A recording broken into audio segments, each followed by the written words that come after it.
This is Valley News Live at 10.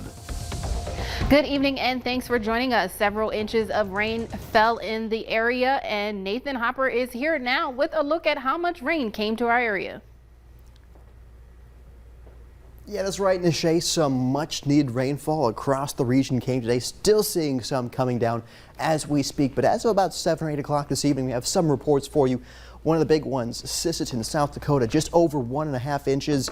That breaks the record of daily rainfall in Sisseton by about 3/4 of an inch. The old record was around 0.8 inches.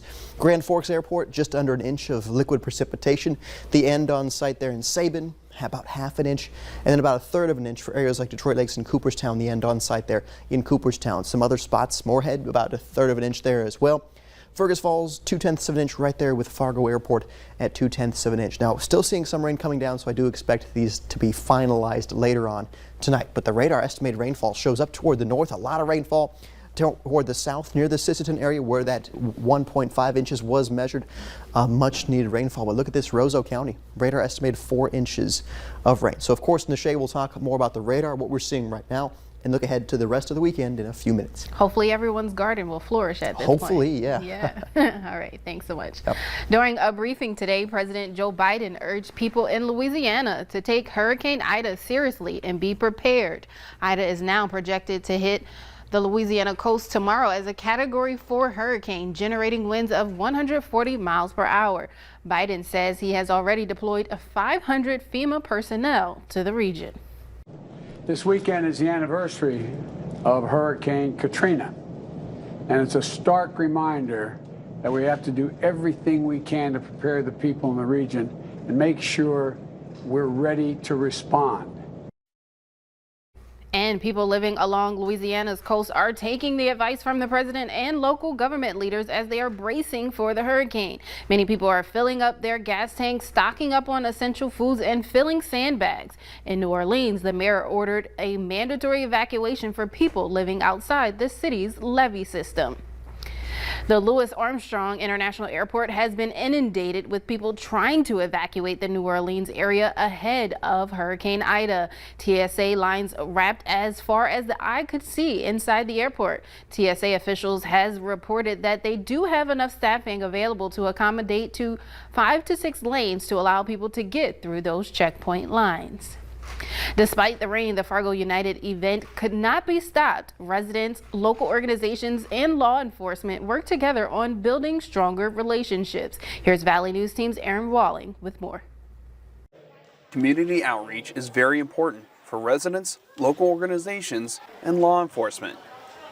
And events like the Fargo United gives people a chance to build those relationships. We love our city, we care about our city, so this helps us, not prove, this helps us, I would say, show how passionate we are about people in our community, helping them, supporting them, and caring for them.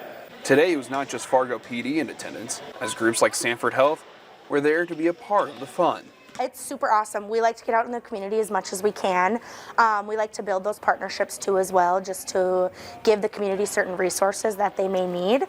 It's super fun, of course, coming to these events. We get to see families, get to make those connections with people in the community. So it's super fun for us to get out and be able to do this. So, with last year's unrest during the George Floyd protests, there was mounting tension building in communities.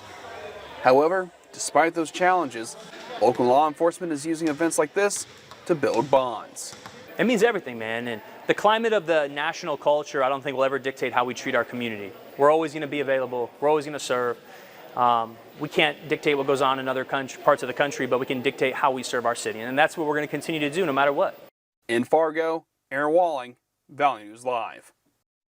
To learn more about community trust officers with the Fargo Police Department, visit our website and click on this story.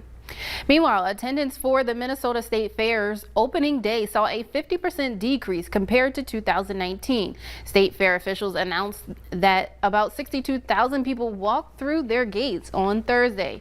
In 2019, the fair broke its opening day attendance record with more than 133,000 visitors. And Sicky's Garage in East Grand Forks has shut its doors, according to an on-duty manager. This closing comes just days after the franchise announced it is opening a second location in Fargo at the site of the former Old Chicago restaurant. A federal judge has rejected a lawsuit by the state of Missouri seeking to stop a project that would supply water from the Missouri River to central North Dakota. The ruling allows for a water service contract to move ahead for the Central North Dakota Water Supply Project. The project will receive water for systems in Burley, Sheridan, Foster, and Stutsman County. The Missouri suit alleged violations of federal policy, including failure by project developers to properly study the project's environmental impacts and its alternatives. Following the ruling, about 13 million gallons a day is expected to be supplied to central North Dakota. And hundreds of voting rights activists gathered in Washington, D.C. today to commemorate the 58th anniversary of the March on Washington, immortalized by Martin Luther King's I Have a Dream speech. The National Action Network sponsored the march, which had similar protests in several cities across the country. These activists say they are fighting against voter suppression as 48 states, most recently Texas, have introduced legislation to restrict voting rights. The Pentagon says they successfully completed a drone strike in Afghanistan in retaliation for the deadly bombing at the Kabul airport this week. 2 high-profile ISIS targets were killed and 1 was wounded. And we know of 0 civilian casualties. Pentagon officials said all the targets were hit in a single strike and that they were ISIS-K planners and facilitators. Memorials around American military bases grow as more people pay respects to the service members killed in the bomb blast on Thursday near the Kabul airport. One now sits outside Camp Pendleton. 9 Marines and 1 Navy corpsman were assigned at that camp. Later on Valley News Live at 10, a popular airline is cutting back on the number of flights. We'll tell you by how many later in the show. So that much needed rainfall we saw fall in portions of northern Minnesota where that exceptional drought is. But how's the rest of the weekend look? I'll break it down for you next.